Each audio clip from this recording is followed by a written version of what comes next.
تقسیم کر دیا جائے، پانچ دیا جائے۔ ورحمۃ اللہ وبرکاتہ۔ نحمده ونستعينه ونستغفره ونعوذ بالله من شرور أنفسنا ومن سيئات أعمالنا، من يهده الله فلا مضل له ومن يضلل فلا هادي له، وأشهد أن لا إله إلا الله وحده لا شريك له، وأشهد أن محمدا عبده ورسوله. يا أيها الذين آمنوا اتقوا الله حق تقاته ولا تموتن إلا وأنتم مسلمون. يا أيها الناس اتقوا ربكم الذي خلقكم من نفس واحدة وخلق منها زوجها وبث منهما رجالا كثيرا ونساء، واتقوا الله الذي تساءلون به والأرحام، إن الله كان عليكم رقيبا. يا أيها الذين آمنوا اتقوا الله وقولوا قولا سديدا يصلح لكم أعمالكم ويغفر لكم ذنوبكم، ومن يطع الله ورسوله فقد فاز فوزا عظيما. أما بعد فإن خير الحديث كتاب الله، وخير الهدي هدي محمد صلى الله عليه وسلم، وشر الأمور محدثاتها، وكل محدثة بدعة، وكل بدعة ضلالة، وكل ضلالة في النار. أعوذ بالله من الشيطان الرجيم. بسم الله الرحمن الرحيم.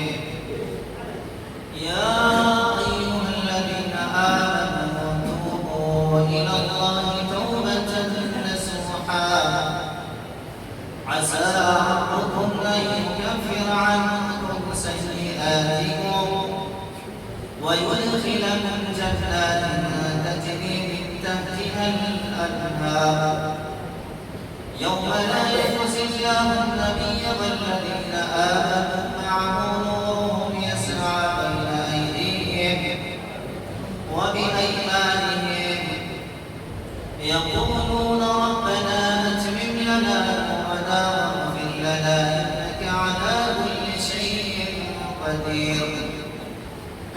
وقال النبي الكريم صلى الله عليه وسلم: كل بني آدم خطاء وخير الخطائين التوابون. رب اشرح لي صدري ويسر لي أمري واحلل عقدة من لساني يفقهوا قولي. سبحانك لا علم لنا إلا ما علمتنا إنك أنت العليم الحكيم. اللهم انفعني بما علمتني وعلمني ما ينفعني وزدني علما. تمام تر حمد و ثنا کبریائی برائے نظر کی پاکیزگی اللہ رب العزت و جلال کے لیے ہے، جو ساری کائنات کا خالق ہے اور تنہا ہر چیز پر قادر مطلب ہے۔ وَهُوَ عَلَىٰ كُلِّ شَيْءٍ قَدِيرٌ، وہ اللہ جو چاہتا ہے، جب چاہتا ہے، جیسا چاہتا ہے کرتا ہے۔ فعال لما یرید، اس اللہ رب العالمین کی شان یہ ہے کہ اس کے ایمان اور اشارے کے بغیر درخت کا کوئی پتا نہیں ہل سکتا ہے، اور وہ کوئی دانہ زمین کی تاریک حصوں میں پڑتا ہے مگر وہ اسے بھی جانتا ہے۔ وما تسقط من ورقة إلا يعلمها ولا حبة في ظلمات الأرض ولا رطب ولا يابس إلا في كتاب مبين۔ محترم سامعین و سامعات، اللہ رب العالمین کی توفیق سے ہم اور آپ مسجد میں اکٹھا ہیں، جمع ہیں، اور ماہ مبارک کی تاک راتوں میں سے پہلی رات 21 رات میں ہم اور آپ یہاں پر اکٹھا ہوئے ہیں، یہ بات ہم جانتے ہیں کہ اللہ رب العالمین نے ہم بنی نوع انسان کو اس روئے زمین پر اپنی عبادت و بندگی کے لیے پیدا کیا، اور اللہ رب العالمین نے اپنے بندوں کو ان کی زندگی میں کچھ ایسے مواقع فراہم کیا ہے جن کو غنیمت جانتے ہوئے ابن آدم اپنے لیے بہت ساری نیکیاں جمع کر سکتا ہے، اس لیے کہ ہم جتنے بھی اس روئے زمین پر حضرت انسان پائے جاتے ہیں یہ سب کے سب ابن آدم کی اولاد ہے۔ ہم میں سے ہر انسان گناہگار ہے، خطاکار ہے، اور گناہگار ہونا، خطاکار ہونا دراصل یہ ابن آدم کی آزمائش ہے، اور ابن آدم کی یہ آزمائش در حقیقت اللہ سبحانہ و تعالیٰ نے جانچنے کے لیے اور پرکھنے کے لیے حضرت انسان کے اندر دو صلاحیت ودیعت کر دی ہے، یا دو قسم کی صلاحیت اللہ رب العالمین نے ابن آدم کے اندر پیدا کی ہے۔ ہمارے اندر اچھائی کرنے کی بھی صلاحیت اللہ نے دی ہے، اور برائی کرنے کی بھی صلاحیت اللہ نے دی ہے۔ فرشتے تو اللہ کے روحانی مخلوق ہیں، وہ تو صرف اللہ رب العالمین نے جو حکم دیا ہے وہی کرتے ہیں، اس کے اندر نافرمانی کی صلاحیت اللہ نے نہیں دی ہے۔ جب اللہ نے ہم بنی آدم کے اندر اچھے اور برے کرنے کی صلاحیت دی ہے، تو جب انسان اس روئے زمین پر اللہ کی نافرمانی کرتا ہے، خطا کرتا ہے، غلطی کرتا ہے، تو اس کا علاج بھی اللہ نے بیان کر دیا ہے کہ غلطی کرو اور غلطی ہو جانے کے بعد اللہ رب العالمین سے توبہ اور استغفار کرو۔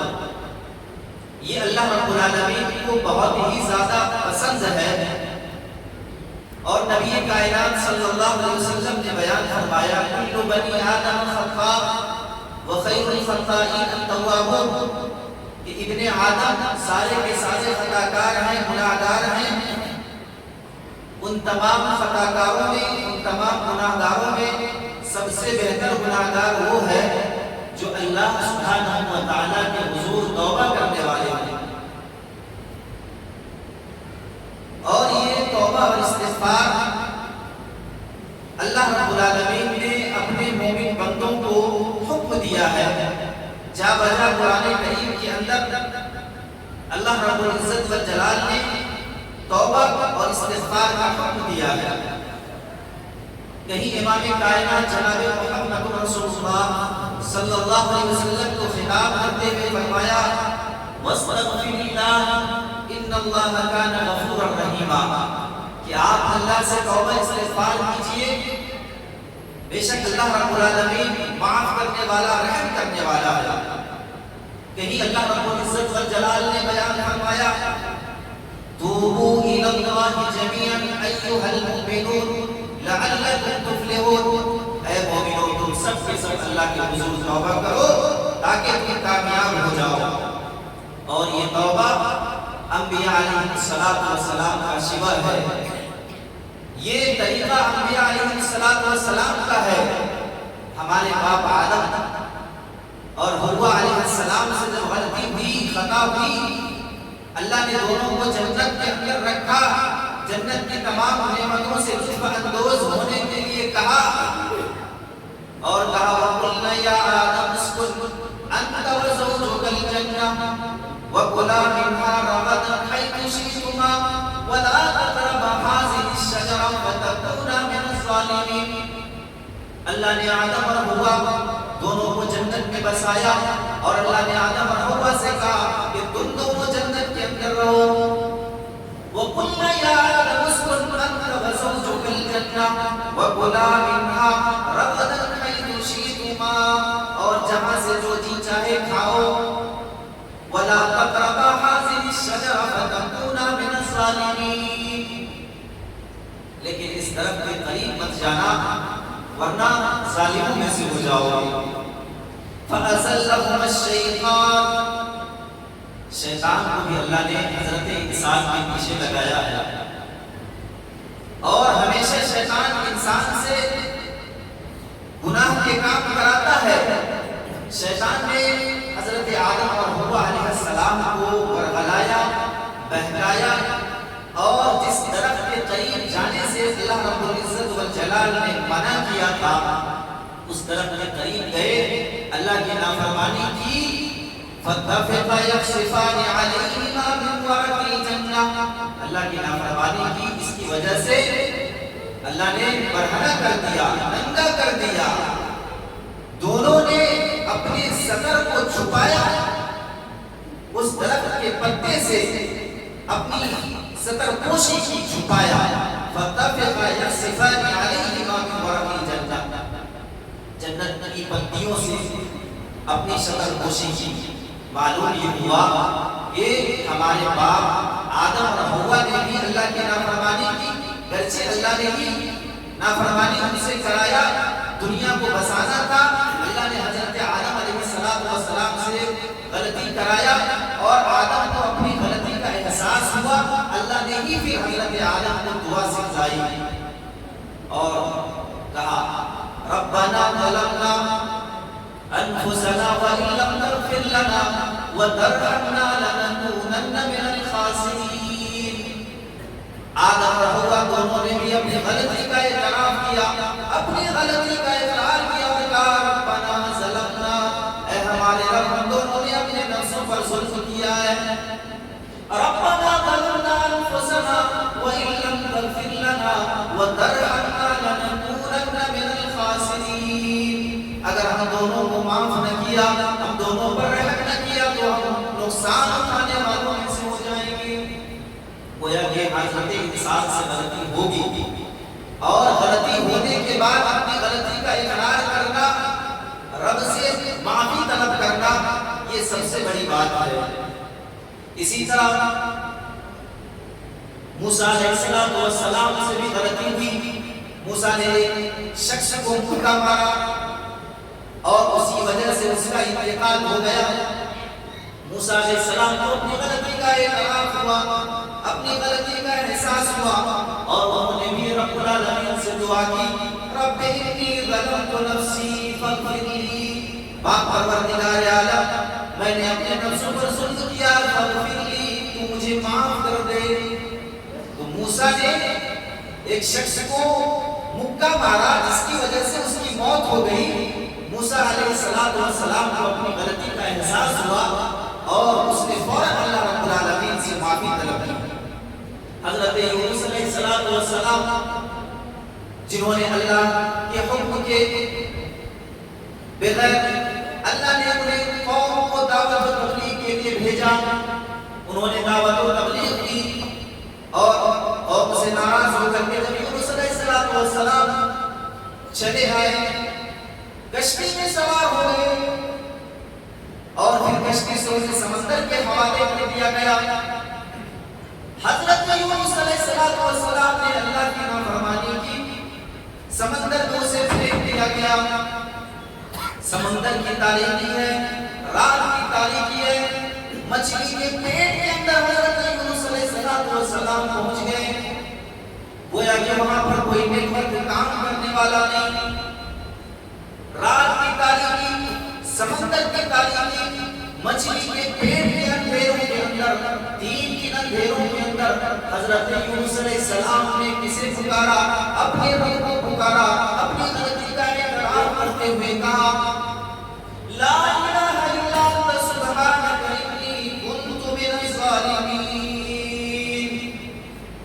اے اللہ تیرے علاوہ کوئی معبود برحق نہیں، سبحانک تو پاک ہے، انی کنت من الظالمین، بے شک میں ظالموں میں سے ہوں، میں نے غلطی کی ہے۔ معلوم یہ ہوا کہ غلطی کا ہو جانا یہ کوئی بری بات نہیں، بلکہ غلطی کا اعتراف کر لینا اور توبہ استغفار کر لینا یہی مقصود ہے، اور اللہ سبحانہ و تعالی ایسے لوگوں کو پسند فرماتا ہے۔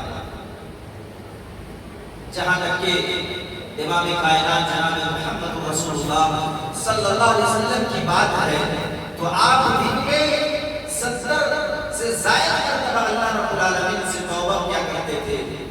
بعض روایت کے اندر مسلم شریف کی روایت میں کہ آپ 100 مرتبہ اللہ رب العالمین سے دن میں استغفار کیا کرتے تھے، توبہ کیا کرتے تھے۔ ایک مرتبہ اللہ کے نبی صلی اللہ علیہ وسلم ایک مجلس میں بیٹھے ہوئے ہیں اور ایک ہی مرتبہ میں رب اغفر لی وتب علی انک انت التواب الغفور آپ یہ پڑھتے جاتے ہیں۔ ایک مجلس میں آپ بیٹھے ہوئے ہیں اور یہ دعا پڑھتے جا رہے ہیں، رب اغفر لی وتب علی انک انت التواب الغفور، اے میرے رب میری مغفرت فرما، میری توبہ کو قبول کر لے، انک انت التواب الغفور، بے شک تو ہی توبہ قبول کرنے والا اور معاف کرنے والا ہے۔ صحابہ کرام نے گنتی کی کہ آپ علیہ الصلوۃ والسلام نے اس دعا کو ایک ہی مجلس میں 100 مرتبہ آپ نے پڑھا۔ معلوم یہ ہوا کہ ہمارے نبی صلی اللہ علیہ وسلم جن کے اگلے اور پچھلے تمام خطاؤں کو اللہ رب العزت والجلال نے معاف کر دیا ہے، پھر بھی آپ کا یہ عالم ہے کہ آپ ایک ہی مجلس میں 100 مرتبہ اللہ رب العالمین سے استغفار کر رہے ہیں، توبہ کر رہے ہیں۔ اسی طرح اپنے پیارے حبیب، اپنے یار حضرت ابو بکر صدیق رضی اللہ تعالی عنہ کو بھی آپ نے دعا سکھلائی اور بہت ہی بہترین اور پیاری دعا سکھلائی، اور حضرت ابو بکر کو ہر نماز میں اسے پڑھنے کا حکم دیا، اور وہ دعا کون سی تھی؟ اللہم انی ظلمت نفسی ظلما کثیرا ولا یغفر الذنوب الا انت فاغفر لی مغفرۃ من عندک وارحمنی انک انت الغفور الرحیم۔ یہ دعا اپنے یار حضرت ابو بکر صدیق کو امام کائنات نے سکھائی اور کہا اسے ہر نماز میں پڑھا کرو۔ اللہم انی ظلمت نفسی ظلما کثیرا، اے اللہ میں نے اپنے نفس پر بہت زیادہ ظلم کیا ہے، ولا یغفر الذنوب الا انت، تیرے علاوہ کوئی گناہوں کو معاف کرنے والا نہیں، فاغفر لی مغفرۃ من عندک، اے اللہ تو اپنے رحم و کرم سے میرے گناہوں کو معاف کر دے، انک انت الغفور الرحیم، تو ہی معاف کرنے والا اور رحم کرنے والا ہے۔ تو توبہ اور استغفار یہ بہت ہی اہم چیز ہے۔ ہم مسلمانوں کو چلتے پھرتے اٹھتے بیٹھتے سوتے جاگتے ہر حال میں توبہ کرنا چاہیے، استغفار کرنا چاہیے، استغفر اللہ کا ذکر کرتے رہنا چاہیے۔ اور اس زمانے میں جب کسی سے غلطی کا ثبوت ہو جاتا تو وہ لوگ اپنی غلطی کا فوراً اعتراف کرتے تھے، اقرار کر لیتے تھے۔ امام کائنات کے پاس آتے تھے اور کہتے تھے مجھ سے غلطی ہو گئی ہے، میرے اوپر حد نافذ کیجیے۔ حضرت ہریرہ رضی اللہ تعالیٰ عنہ کہتے ہیں ایک مرتبہ معاذ بن مالک اسلمی رضی اللہ تعالیٰ عنہ امام کائنات جناب محمد رسول اللہ کی خدمت میں آتے اور کہتے ہیں تغفر یا رسول اللہ، اے اللہ کے نبی مجھے پاک کر دیجئے۔ اللہ کے نبی نے فرمایا ارجع فاستغفر اللہ وتوب الیہ، جاؤ لوٹ جاؤ استغفار کرو، اللہ سے توبہ کرو۔ معاذ بن مالک تھوڑی دور جاتے ہیں، پھر واپس آ کر کہتے ہیں تغفر یا رسول اللہ، اے اللہ کے نبی مجھے پاک کر دیجئے۔ اللہ کے نبی بھی وہی جواب دیتے ہیں ارجع فاستغفر اللہ وتوب الیہ، لوٹ جاؤ استغفار کرو، اللہ سے توبہ کرو۔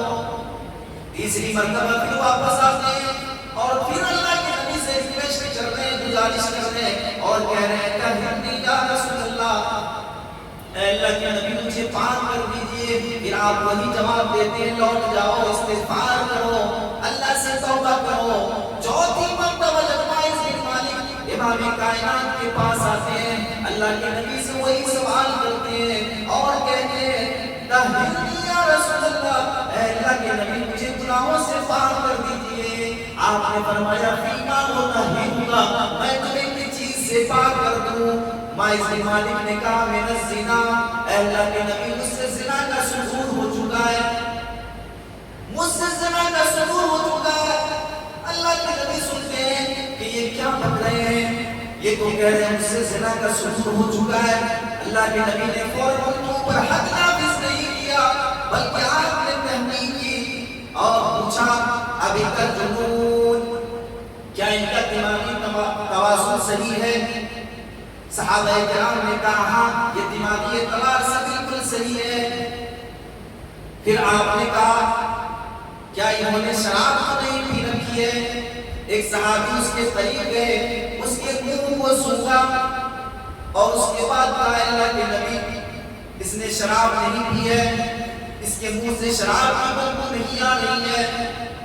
پھر آپ علیہ السلام نے تحقیق کرنے کے بعد، چھان بین کرنے کے بعد آپ نے یہ سمجھ لیا کہ مائز بن مالک نے اپنے ہوش و حواس میں یہ گواہی دی ہے اور اپنے جرم کا اقرار کیا ہے، اعتراف کیا ہے کہ مجھ سے زنا کا صدور ہو چکا ہے۔ امام کائنات نے اس کے اوپر حد نافذ کرنے کا حکم صادر فرمایا، مائز بن مالک کے اوپر حد نافذ کیا گیا اور پھر اسے رجم کر دیا گیا۔ لوگوں میں دو گروہ بن گئے، دو گروہوں میں لوگ تقسیم ہو گئے، ایک کہنے لگے مائز بن مالک ہلاک ہو گئے، ان کے گناہوں نے گھیر لیا۔ دوسرے گروہ کے لوگوں نے کہا کہ نہیں بلکہ مائز بن مالک نے ایسی توبہ کی ہے، سچی توبہ کی ہے، اچھی توبہ کی ہے اور انہوں نے خود اپنے آپ کو امام کائنات جناب محمد رسول اللہ کی عدالت میں پیش کر کے اپنے گناہوں کا کفارہ ادا کیا ہے۔ 3 دنوں کے بعد امام کائنات جناب محمد رسول اللہ صحابہ کرام کے پاس آتے اور کہتے ہیں استغفروا لمائز بن مالک، مائز بن مالک کے لیے توبہ استغفار کرو، مائز بن مالک کے لیے دعا کرو۔ صحابہ کرام رضوان اللہ علیہم اجمعین اس کے لیے دعا کرتے ہیں اور کہتے ہیں اے اللہ تو مائز بن مالک کی مغفرت فرما دے، اے اللہ تو مائز بن مالک کے گناہوں کو بخش دے۔ اس کے بعد امام کائنات نے بیان فرمایا لقد تاب توبة لو قسمت بین امتی لوسعتهم، مائز بن مالک نے جو توبہ کی ہے لقد تاب توبة لو قسمت بین امتی، اگر ایک امت کے اندر اس کے توبہ کو تقسیم کر دیا جائے، بانٹ دیا جائے، لوسعتهم، تو ایک امت کے گناہگار لوگ بھی اس کی توبہ کی وجہ سے جنت میں داخل ہو جائیں گے، یا اس کی توبہ کی وجہ سے اس امت کے لوگوں کی بھی مغفرت ہو جائے گی۔ یہ تو ہے صحابہ کرام، غلطی ہوئی، اعتراف کیا، نبی کی عدالت میں اپنے آپ کو پیش کیا اور کہا کہ مجھے پاک کر دیجئے۔ امام کائنات نے ان کے اوپر حد نافذ کیا اور اسے گناہوں سے پاک کر دیا۔ اسی طریقے سے ایک قامتی عورت آتی ہے اور کہتی ہے اللہ کے نبی مجھے بھی پاک کر دیجئے۔ اللہ کے نبی اس قامتی عورت سے بھی کہتے ہیں ارجعی فاستغفری اللہ وتوبی الیہ، لوٹ جاؤ اور اللہ سے توبہ استغفار کرو۔ عورت کہتی ہے اے اللہ کے نبی کیا آپ مجھے مائز بن مالک کی طرح واپس کرنا چاہتے ہیں؟ تاکہ مائز بن مالک سے تمہارا کیا تعلق ہے، مائز بن مالک سے تمہارا کیا سمبند ہے؟ اس خاتون نے کہا مسیح سے میں نے زنا کی ہے، میرے پیٹ میں جو بچہ پل رہا ہے یہ مائز بن مالک کی زنا کی پیداوار ہے۔ اللہ کے نبی صلی اللہ علیہ وسلم کہتے ہیں جاؤ ابھی تمہیں سزا نہیں دی جائے گی، تمہارے پیٹ میں بچہ پل رہا ہے، جب اس بچے کی ولادت ہو جائے تو لے کر کے آنا، اس کے بعد تمہارے اوپر زنا کی سزا عائد کی جائے گی۔ وہ خاتون چلی جاتی ہے، جب بچے کی ولادت ہو جاتی ہے فوراً لے کر کے بچے کو ایک کپڑے میں لپیٹ کر جناب محمد رسول اللہ صلی اللہ علیہ وسلم کی گود میں رکھ دیتے ہیں اور کہتے ہیں اللہ کے نبی یہ رہا بچہ. اور آپ علیہ السلام نے دیکھا کہ اس بچے کی ولادت بھی ہو گئی ہے. بچے دودھ کے لیے رونے لگا, تڑپنے لگا. امام کائنات کو اللہ رب العالمین نے رحمت للعالمین بنا کر کے بھیجا. وما ارسلناک الا رحمۃ للعالمین. اللہ کے نبی کی رحمت کا یہ تقاضا نہیں کہ اس کی ماں کو رجم کر دیا جائے اور اس بچے کو اس کی ماں سے الگ کر دیا جائے اور دودھ سے محروم کر دیا جائے.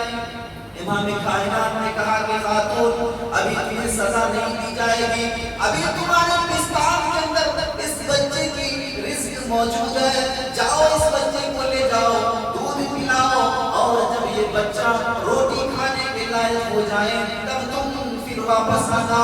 وہ خاتون بچے کو اٹھاتی ہے, پھر لے کر کے واپس چلی آتی ہے. بچے کو دودھ مکمل پلانے کے بعد جب بچہ بڑا ہو جاتا ہے, روٹی وغیرہ کھانے لگتا ہے, وہ خاتون پھر اس بچے کو لے کر کے آتی ہے. اس کے ہاتھ میں روٹی کا ایک ٹکڑا ہے اور کہتی ہے اللہ کے نبی اب یہ بچہ روٹی کھانے کے لائق ہو گیا ہے. نبی کریم صلی اللہ علیہ وسلم اب دیکھتے ہیں کہ کوئی گنجائش باقی نہیں ہے. اس بچے کو ایک انصاری صحابی کے حوالے کر دیتے ہیں اور اسے رجم کرنے کا حکم دے دیتے ہیں. پھر اس خاتون کو سینے کے برابر زمین میں گاڑ دیا جاتا ہے اور اسے پتھروں سے مار مار کر ہلاک کر دیا جاتا ہے. سب سے پہلا پتھر حضرت خالد بن ولید رضی اللہ تعالیٰ عنہ مارتے ہیں اور وہ پتھر اس خاتون کے سر پہ لگتا ہے. خاتون کا سر پھٹ جاتا ہے اور اس کے سر سے خون کے چھینٹے وغیرہ نکلتے ہیں. خالد بن ولید کے کپڑے پہ آ لگتا ہے. خالد بن ولید کہتے ہیں کچھ نازیبا الفاظ اور نازیبا جملہ اس کے حق میں کہتے ہیں. نبی کائنات صلی اللہ علیہ وسلم خالد بن ولید کو کہتے ہیں مہلک یا خالد, ٹھہر جاؤ اے خالد, اپنی زبان کو لگام دو. لقد تاب توبۃ لقد تاب توبۃ لو تابها ساحر مقصد لغفر له. اے خالد بن ولید, اس خاتون نے ایسی توبہ کی ہے کہ اگر اس کی توبہ کو ٹیکس وصول کرنے والے ظالموں کے اوپر تقسیم کر دیا جائے, بانٹ دیا جائے, تو یہ ٹیکس وصول کرنے والے لوگ بھی اس کی توبہ کی وجہ سے ان کی بھی مغفرت ہو جائے. ٹیکس وصول کرنے والے پر اگر اس توبہ کو تقسیم کر دیا جائے تو ٹیکس لینے والے لوگوں کی بھی مغفرت ہو جائے گی اس کی توبہ کی وجہ سے.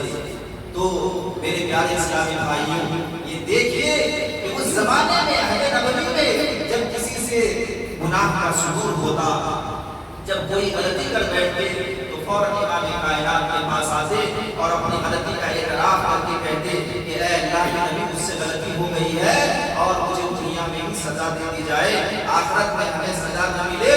اس کے لیے وہ دنیا میں سزا کو پسند کرتے تھے کیونکہ آخرت کا عذاب تو بہت ہی خطرناک اور دردناک ہے. اسی طرح سورہ تحریم میں اللہ رب العزت بیان فرماتا ہے یا ایھا الذین آمنوا توبوا الی اللہ توبۃ نصوحا. اے ایمان والو تم سب اللہ کے حضور سچی توبہ کرو, توبۃ نصوحا, سچی توبہ. عسى ربكم ان يكفر عنكم سیئاتکم, قریب ہے اللہ تمہارے گناہوں کو معاف کر دے گا. وَيُدْخِلَكُمْ جَنَّاتٍ تَجْرِي مِن تَحْتِهَا الْأَنْهَارُ, اور جب سچی توبہ کرو گے تو اللہ رب العالمین تمہیں ایسی جنت کے اندر داخل فرمائے گا جس کے نیچے سے نہریں جاری ہوں گی. يَوْمَ لَا يُخْزِي اللَّهُ النَّبِيَّ وَالَّذِينَ آمَنُوا مَعَهُ, اس دن اللہ رب العالمین نبی کو اور اہل ایمان والوں کو جو لوگ ایمان لے آئے ان کو رسوا نہیں کرے گا. يَوْمَ لَا يُخْزِي اللَّهُ النَّبِيَّ وَالَّذِينَ آمَنُوا مَعَهُ نُورُهُمْ يَسْعَىٰ بَيْنَ أَيْدِيهِمْ وَبِأَيْمَانِهِمْ, ان کا نور ان کے سامنے دائیں طرف ہوگا. يَسْعَىٰ بَيْنَ أَيْدِيهِمْ وَبِأَيْمَانِهِمْ يَقُولُونَ رَبَّنَا أَتْمِمْ لَنَا علی کل شیء قدیر، اور وہ دعا کریں گے، کہیں گے اے اللہ اس نور کو مکمل کر دے، ربنا اتمم لنا نورنا واغفر لنا انک علی کل شیء قدیر، اور میری مغفرت فرما، بے شک تو معاف کرنے والا اور رحم کرنے والا ہے۔ اسی طرح جو لوگ بہت زیادہ گناہوں میں ڈوبے ہوئے ہیں انہیں بھی مایوس ہونے کی ضرورت نہیں ہے، بلکہ اللہ رب العالمین نے آپ معافی کا اعلان کر دیا ہے اور کہا ہے بہت سارے گناہ گار جنہوں نے بہت زیادہ اپنے نفسوں پر ظلم کیا ہے انہیں گھبرانے کی ضرورت نہیں ہے، رب کی رحمت سے مایوس ہونے کی ضرورت نہیں ہے۔ قل یا عبادی الذین اسرفوا علی انفسہم لا تقنطوا من رحمت اللہ، اے نبی آپ میرے امتوں سے کہہ دیجئے جنہوں نے اپنے نفسوں پر بہت زیادہ ظلم کیا ہے، قل یا عبادی الذین اسرفوا علی انفسہم لا تقنطوا من رحمت اللہ، تم اللہ کی رحمت سے مایوس نہ ہونا، ان اللہ یغفر الذنوب جميعا، بے شک اللہ رب العالمین تمہارے تمام گناہوں کو معاف کرنے والا ہے۔ تو بہت زیادہ گناہ گار جو انسان ہوں انہیں بھی اللہ رب العالمین نے اپنی رحمت کا امیدوار بنایا ہے اور کہا ہے میری رحمت سے تمہیں مایوس ہونے کی ضرورت نہیں ہے، بلکہ آؤ میرے حضور کی گراؤ، توبہ کرو، استغفار کرو، میں تمہارے توبہ اور استغفار کو قبول کرنے والا ہوں، تمہارے توبہ کو قبول کرنے والا ہوں اور میں تمہاری مغفرت کرنے والا ہوں۔ بندے کو کہا گیا کہ تم اللہ کے حضور آؤ تو صحیح، کہیں فرمایا من یعمل سوءا او یظلم نفسہ ثم یستغفر اللہ یجد اللہ غفورا رحیما، من یعمل سوءا او یظلم نفسہ، جو کوئی برا کام کرتا ہے یا اپنے نفس پر ظلم کرتا ہے، ثم یستغفر اللہ، پھر اللہ کے حضور توبہ کرتا ہے، یجد اللہ غفورا رحیما، تو اللہ رب العالمین کو وہ معاف کرنے والا، رحم کرنے والا پائے۔ اسی طرح اللہ رب العالمین ایسے لوگوں کو جن کے دل میں اللہ کا خوف اور خشیت پیدا ہو جائے اور وہ اللہ رب العالمین سے ڈرنے والا ہو جائے، ان کے دل میں توبہ کی نیت پیدا ہو جائے، اللہ رب العالمین ایسے لوگوں کو بھی معاف فرما دیتا ہے۔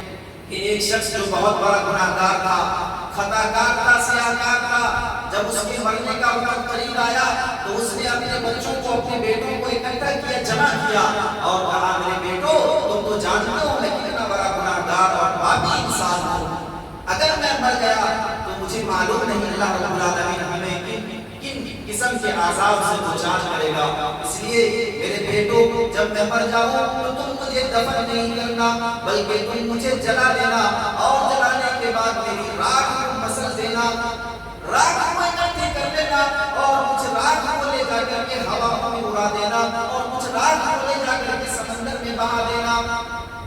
جب وہ انسان مر گیا بیٹے نے ان کی وصیت کے مطابق ایسا ہی کیا، اسے دفنایا نہیں بلکہ اسے جلا دیا، جلانے کے بعد راکھ اکٹھی کر لیا اور کچھ راکھ کو لے جا کر سمندر کے حوالے کر دیا، کچھ راکھ کو ہواؤں میں اڑا دیا۔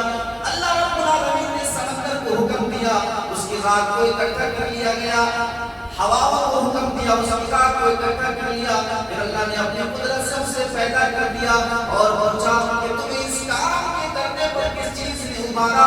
اس گناہ گار انسان نے جھوٹ دے ہی جواب دیا من خشیتک یا ربی وانت عالم، پاک پروردگار عالم تیرے ڈر کی وجہ سے میں نے ایسا کرنے پر اپنی اولاد کو مجبور کیا تھا، من خشیتک یا ربی وانت عالم، اور اے اللہ تو بخود ہی جانتا ہے کہ میں نے یہ کام صرف تیری ڈر کی وجہ سے کیا ہے، اور اللہ رب العالمین نے اس کی اس ڈرنے کی وجہ سے اس کی گناہوں کو اللہ رب العالمین نے معاف کر دیا۔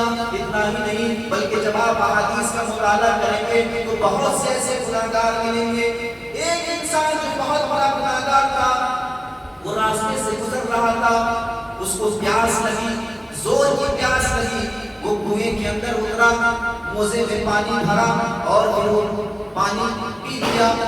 کچھ دور جانے کے بعد دیکھتا ہے کہ ایک کتا پیاس کی وجہ سے تڑپ رہا ہے، پیاس کی وجہ سے گیلی مٹی کھا رہا ہے۔ اس انسان نے سوچا کہ اس کو جتنی پیاس لگی ہے جس طرح مجھے پیاس لگی تھی اس سے کہیں زیادہ اس کتے کو پیاس لگی ہے۔ وہ انسان دوبارہ کنویں میں اترتا ہے، کوزے میں پانی بھرتا ہے اور اس کتے کو پانی پلا دیتا ہے، جس کی وجہ سے اس گناہگار انسان کو بھی اللہ معاف کر دیتا ہے۔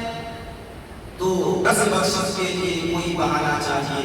اللہ رب العالمین سے اگر آپ توبہ کریں گے، استغفار کریں گے، تو اللہ رب العالمین آپ کے گناہوں کو معاف فرما دے گا، اور اللہ رب العالمین کا یہ وعدہ ہے کہ اللہ رب العالمین اپنے گناہوں کو معاف کرنے کے بعد اس کو جنت کے اندر داخل فرما دے گا۔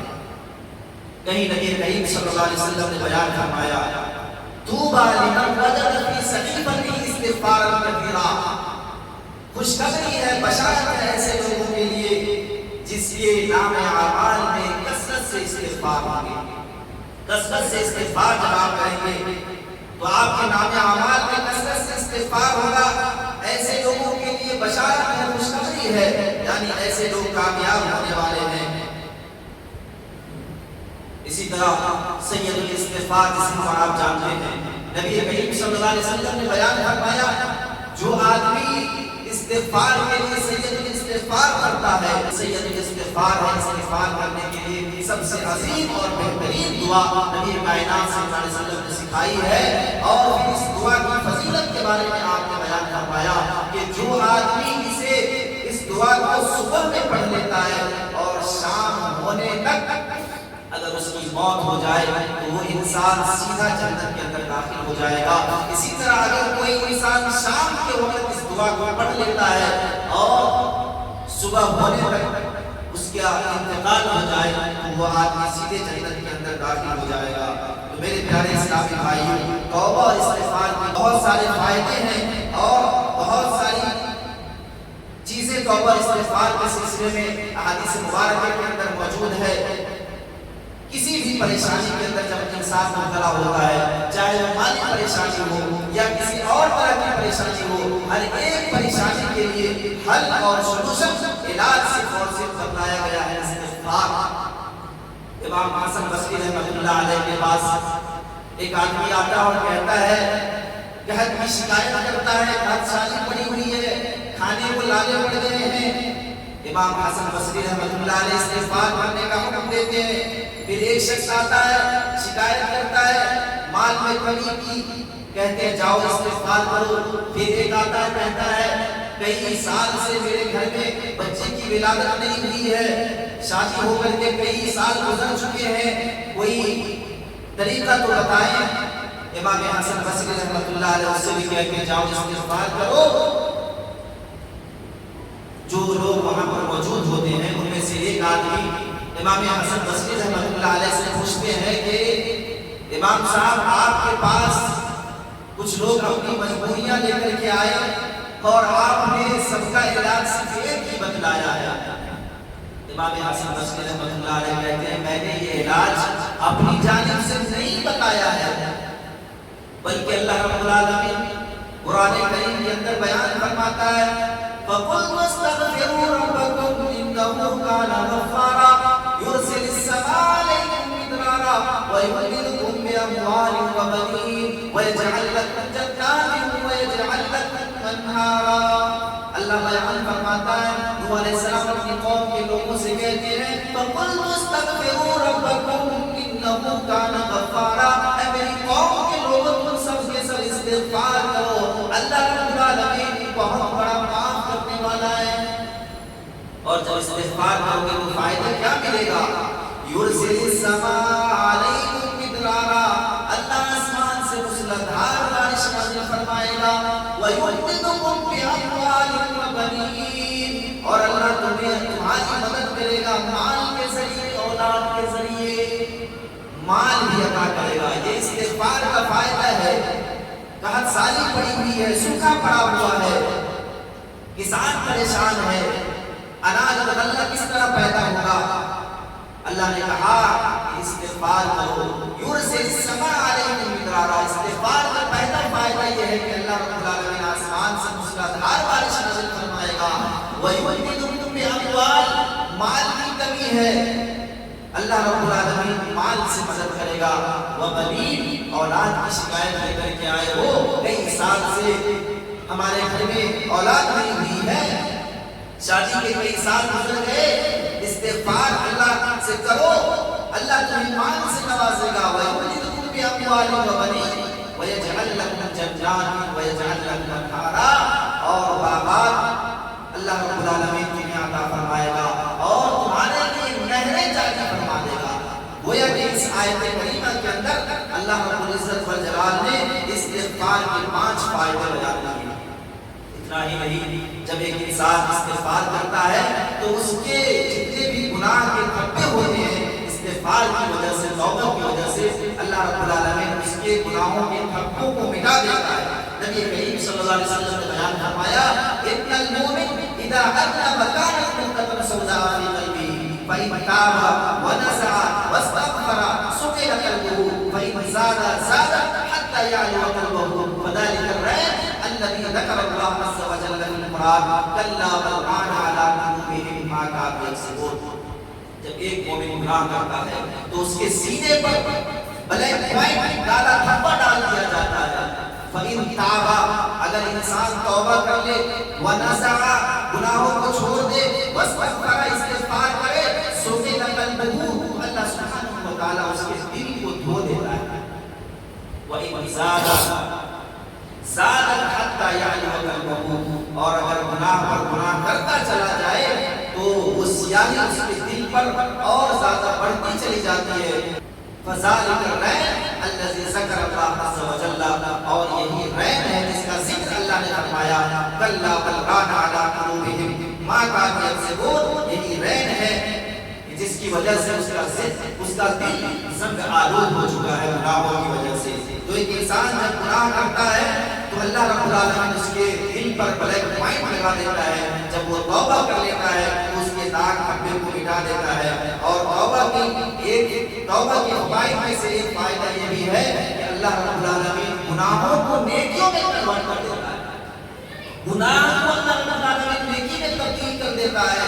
اللہ بیان فرماتا ہے الا من تاب وآمن وعمل صالحا فاولئک یبدل اللہ سیئاتهم حسنات وکان اللہ غفورا رحیما. جو لوگ توبہ کرتے ہیں الا من تاب وآمن وعمل صالحا ایمان لے آتا ہے، عمل صالح کرتا ہے، یبدل اللہ سیئاتهم حسنات اللہ رب العالمین اس کے گناہوں کو نیکیوں میں تبدیل کر دیتا ہے. تو یہ توبہ کے فائدے ہیں کہ گناہوں کو اللہ رب العالمین نیکیوں میں تبدیل کر دیتا ہے. اور جس جگہ کے لوگ توبہ استغفار کرتے رہتے ہیں اللہ رب العالمین اس پر اپنی عذاب کو نہیں بھیجتا. اس بستی کے اوپر اللہ رب العالمین عذاب نازل نہیں کرتا. وما كان الله معذبهم وهم يستغفرون. جو لوگ توبہ استغفار کرتے ہیں توبہ استغفار کی وجہ سے اللہ کا عذاب اس بستی کے اوپر روک لیا جاتا ہے اور اس بستی پر اللہ کا عذاب نہیں آتا. یہ توبہ کے چند فوائد ہیں. اس کے علاوہ توبہ کے کچھ شروط بھی ہیں. اگر انسان جب توبہ کرتا ہے تو ایسا نہیں کہ آج انسان ایک گناہ سے توبہ کر رہا ہے اور پھر وہی غلطی بار بار کر رہا ہے تو اسے توبہ کا نصوحہ نہیں کہا جاتا ہے. اللہ نے جو مومنوں سے خطاب کر کے فرمایا یا ایھا الذین آمنوا توبوا الی اللہ توبۃ نصوحا، اے ایمان والو تم سچی توبہ کرو. توبۃ نصوحا کیا ہے؟ توبۃ نصوحا کا مطلب یہ ہے کہ انسان پورے اخلاص اور للہیت کے ساتھ توبہ کرے. یہ پہلی شرط ہے توبہ کی قبولیت کے لیے. اگر ہم اور آپ یہ چاہتے ہیں کہ توبہ کر رہے ہیں اور اللہ رب العالمین ہماری توبہ کو قبول کر لے تو پہلی چیز یہ ہے کہ ہم اپنے اندر اخلاص پیدا کریں، اخلاص کے ساتھ اپنے گناہوں سے توبہ کریں. دوسری چیز ہم اس گناہ کے اوپر ندامت و شرمندگی کا اظہار کریں کہ ہم سے یہ غلطی ہوئی ہے، ہم نے اللہ کی نافرمانی کی ہے. اس پر آدمی پشیماں ہو، اس پر آدمی شرمندہ ہو. اگر شرمندگی نہیں آتی ہے تو گویا کہ آپ کے اندر توبہ کی شرائط میں سے ایک شرط نہیں پائی جاتی ہے. اس طرح آئندہ کبھی بھی اس گناہ کو نہ کرنے کا عزم مصمم ہو. جس گناہ کے لیے آپ توبہ کر رہے ہیں آپ آئندہ یہ عہد کریں، عزم مصمم کریں کہ آئندہ ہم یہ گناہ کبھی دوبارہ نہیں کریں گے. اور توبہ کی شرائط میں سے یہ بھی ہے کہ توبہ کا دروازہ بند ہونے سے پہلے توبہ کی جائے. توبہ کا دروازہ بند ہونے سے پہلے توبہ کی جائے. نبی کائنات صلی اللہ علیہ وسلم بیان فرماتے ہیں ان اللہ لا يقبل توبۃ العبد ما لم يغرر، کہ اللہ رب العالمین اپنے بندے کی توبہ اس وقت قبول نہیں کرتا جب وہ غرغرے کی حالت میں ہو جاتا ہے. یعنی جب روح حلق میں اٹک جائے تب انسان توبہ کرے تو اس کی توبہ کو اللہ رب العالمین قبول نہیں کرتا ہے۔ اسی طرح آخری شرط توبہ کی قبولیت کے لیے یہ ہے کہ حقوق العباد کی ادائیگی کی جائے۔ بندے کا حق اگر آپ دنیا کے اندر ادا کر دیتے ہیں، اگر آپ نے کسی کو برا بھلا کہا ہے، آپ دنیا میں اس سے معافی تلافی کر لیتے ہیں، آپ نے کسی کو ستایا ہے، کسی کا قرض آپ نے لیا ہے اور اس قرض کو ڈبایا ہے، کسی انسان سے ناراضگی چل رہی ہے، تو آپ دنیا میں جب تک ایک دوسرے کا حق بندے سے مل کر کے آپ دنیا میں رفع دفع نہیں کرتے، اس وقت تک اللہ رب العالمین بھی آپ کی توبہ کو قبول نہیں کرتا۔ تو یہ توبہ کی قبولیت کے لیے چند شرائط ہیں جن کا پایا جانا ضروری ہے۔ اگر یہ شرائط ہماری توبہ کے اندر پائی جاتی ہے تو اسی کو توبہ نصوحہ کہا جاتا ہے، سچی توبہ۔ اللہ رب العالمین سے دعا کروں الہ العالمین ہم تمام کو اس ماہ مبارک کے اندر خوب سے خوب توبہ استغفار کرنے کی توفیق نصیب فرمائے۔ رب العالمین ہم تمام لوگوں کی مغفرت فرمائے۔ اللہ رب العالمین ہم میں سے جو لوگ بیمار ہیں سب کو شفائے کاملہ عاجلہ نصیب فرما، آمین۔ وآخر دعوانا الحمدللہ رب العالمین۔ السلام علیکم ورحمۃ اللہ وبرکاتہ۔